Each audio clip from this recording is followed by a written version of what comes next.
Bernoulli's equation, a differential equation of the form dy over dx plus p of x times y equals q of x times y raised to n, where n is equals to constant, is called a Bernoulli's differential equation. Take note that if n is equals to 0, it is a linear first-order differential equation, or the dy over dx plus p of x times y equals to q of x. And if n equals to 1, it is a variable separable differential equation. Dy over dx plus p of x times y equals q of x times y, or dy over dx equals the quantity of q of x minus p of x times y. So in Bernoulli's equation, we should take note that n should not be equal to 0 or 1. The n should be equal or greater than 2. So for the method of solution, we can derive this equation. Dy over dx plus p of x times y equals q of x times y raised to n. Can multiply this times y raised to negative n. Multiplying this, we will get dy over dx times y raised to negative n plus p of x times y raised to 1 minus n equals q of x. So now, let z equals to y raised to 1 minus n.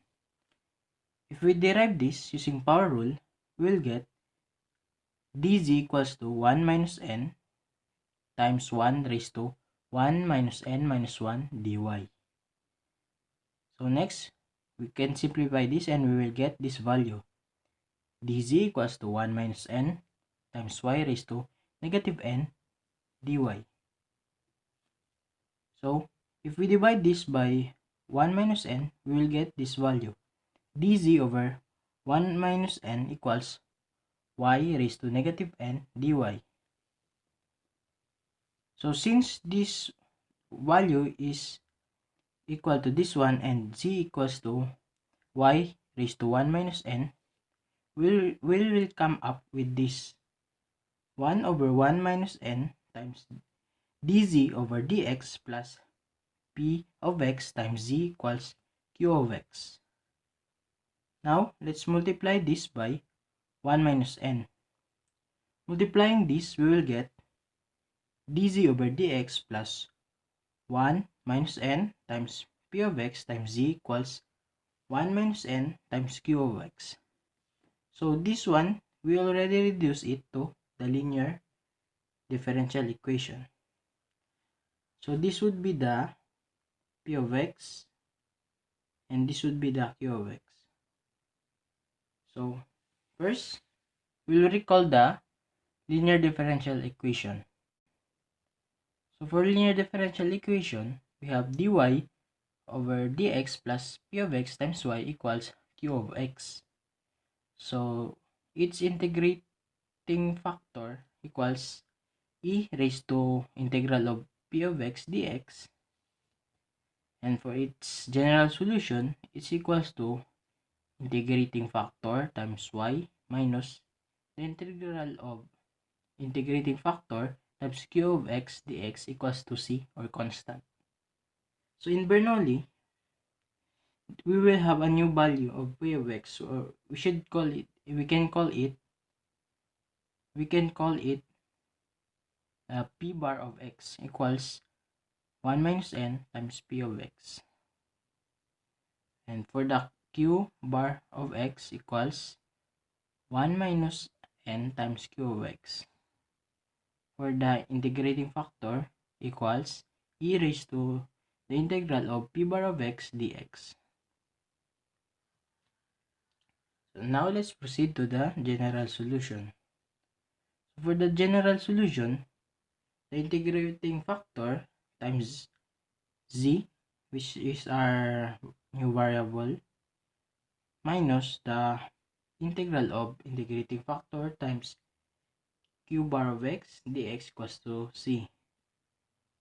So next, we can change the z to the y raised to 1 minus n. We will get the integrating factor times y raised to 1 minus n minus the integral of integrating factor times q bar of x dx equals to c.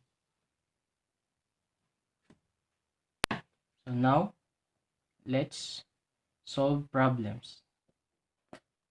So the problem number 1 is y prime is equal to y minus x y raised to 3 times e raised to negative 2x. So we can write this as dy over dx equals y minus x y raised to 3 times e raised to negative 2x. So let's move the y to the left to come up with a standard form. So dy over dx minus y equals negative x y raised to 3 e negative 2x. So let's multiply this by y raised to negative 3.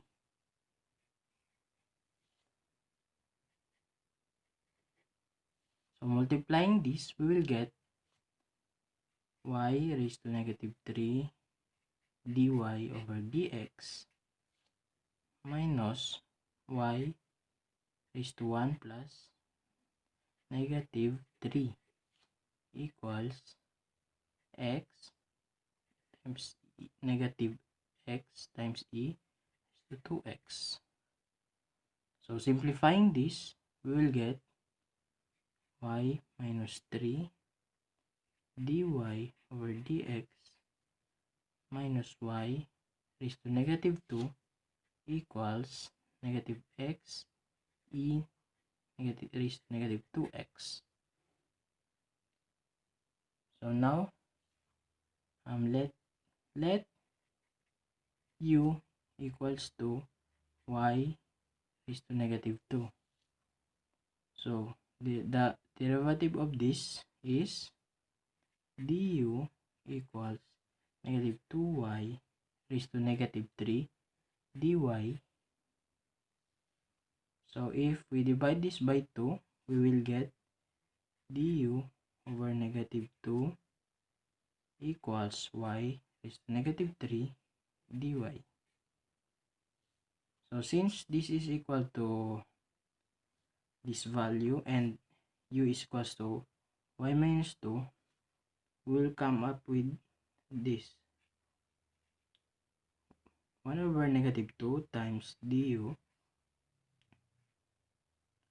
over dx minus u equals negative x e raised to negative 2x. So we can multiply this by negative 2.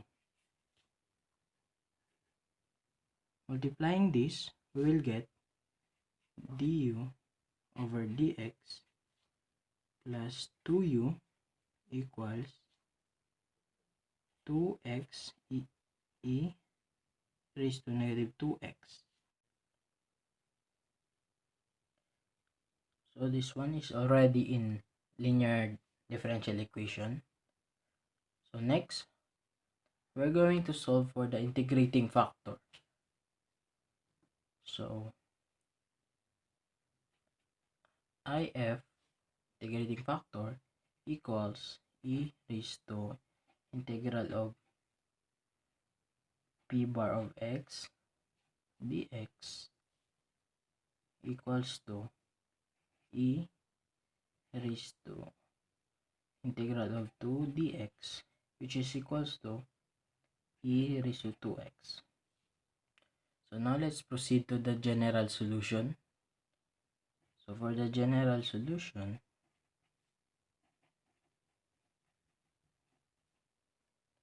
we have the integrating factor times u minus the integral of integrating factor times q bar of x dx is equals to the c or the constant. So next, let's substitute all the value. E raised to 2x times u is y raised to negative 2 minus the integral of e raised to 2x times 2x e raised to 2x dx equals to c. So, simplifying this, we will get e raised to 2x over y squared minus, since these are already cancelled, we will have 2x dx equals c. So, the integral of this is e2x over is 2x squared over 2 equals c. So we can cancel this and we can multiply this by y squared. So multiplying this, we will get e 2x minus x squared y squared equals c y squared. So this will be our answer, or we can write it as e2x equals c plus x squared y squared.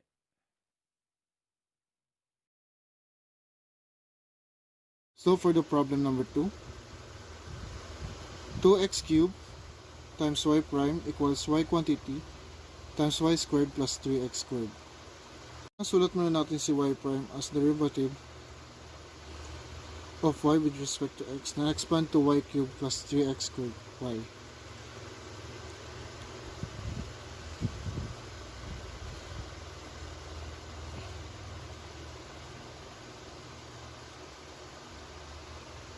Divide the whole equation to 1 over 2x cubed.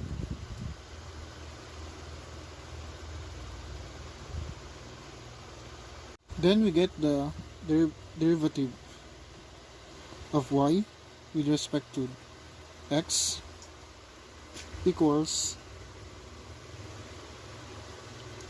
y cubed over 2x cubed plus 3x squared y over 2x cubed.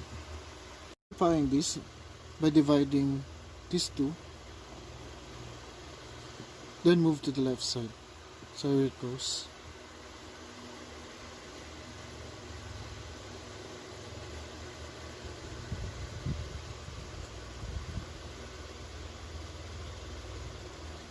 So naisulat na natin sa equation ng Bernoulli Equation.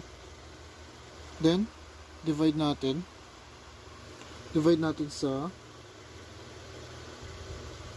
y raised of negative 3.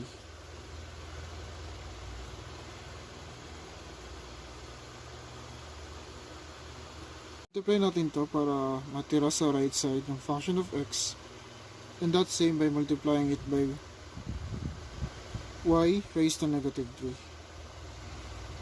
Then pagtapos dun, y raised to negative 3 with respect to x, derivative to y with respect to x, minus 3 over 2x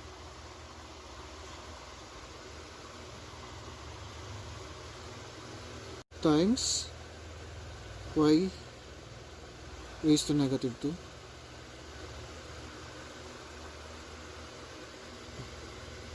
then it's y raised to negative 2, then cancel so the right side is equals to 1 over 2x cubed. Introducing a new variable, then it's z, then equate to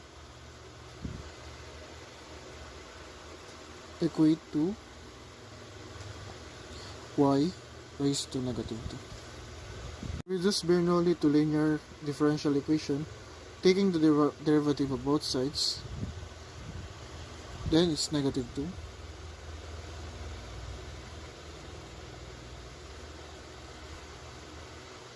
times y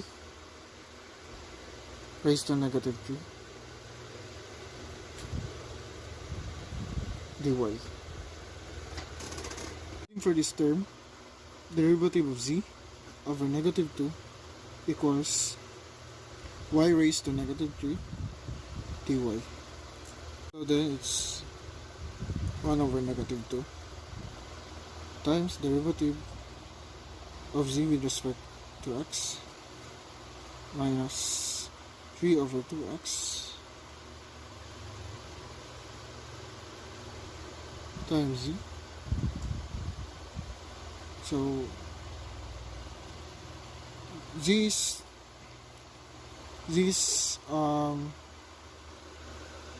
recently the y equals to negative 2. Now it's z because of the linear equation, so then it's equals to 1 over 2x cubed. Tanggalin natin to by multiplying to negative 2. Then na-reduce na yung Bernoulli equation to linear differential equation with the new dependent variable of z. So then let's multiply this negative 2 and its derivative of z with respect of with x plus positive 3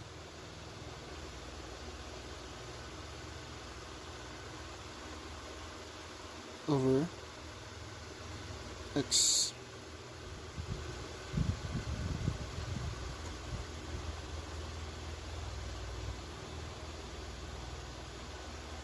times z,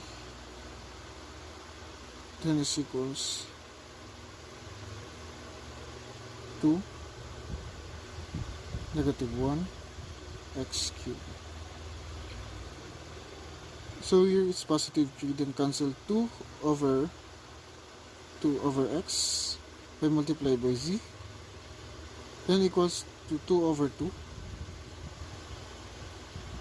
That's it. Then it's negative 1 over x cubed. So these three. So now this is the new p. Here is the new p. Then here's the new p. Next is solving for integrating factor. Same lang sa ginagawa natin sa linear equation to sa taas. So it's RF equals e of p x dx. Yeah. Then solving the value of p, that is e to the power of 3 over 2 3 over x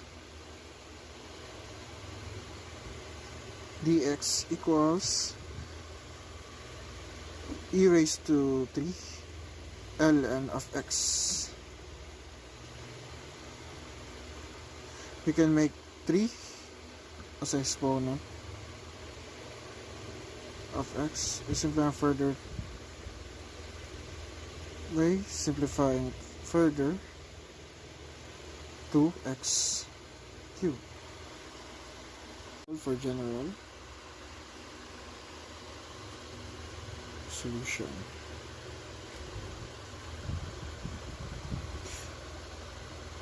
For general solution, let's multiply the integrating factor by the dependent variable of z, which is x cubed times z. Then minus the integral of integrating factor multiplied by cube bar of x cubed. Cube bar of x, multiplied by negative 1 over x cubed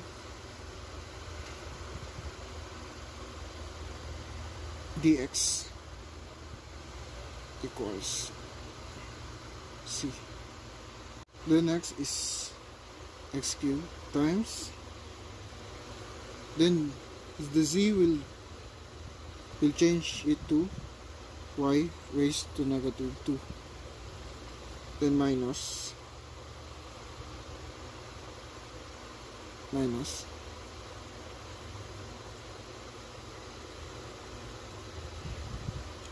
we'll get the negative 1 dx equals c. Simplifying this, we'll get negative 1 dx plus x cube. Alright. Okay. It can be written to x cube over y squared plus the integral of dx is x equals z.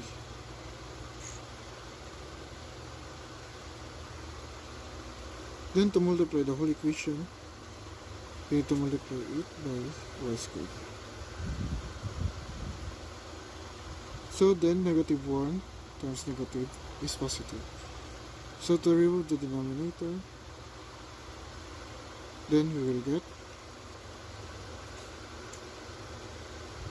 x cubed plus xy squared equals cy squared.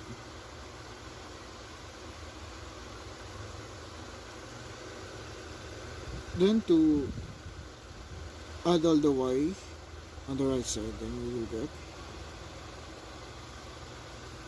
x cubed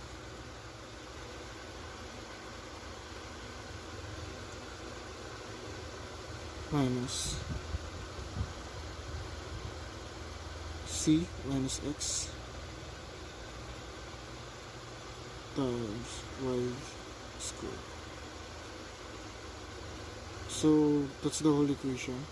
So that's the whole equation of 2x cubed times y prime equals y quantity y squared plus 3x squared. So that's how you get the Bernoulli equation. I hope you understand, and thank you.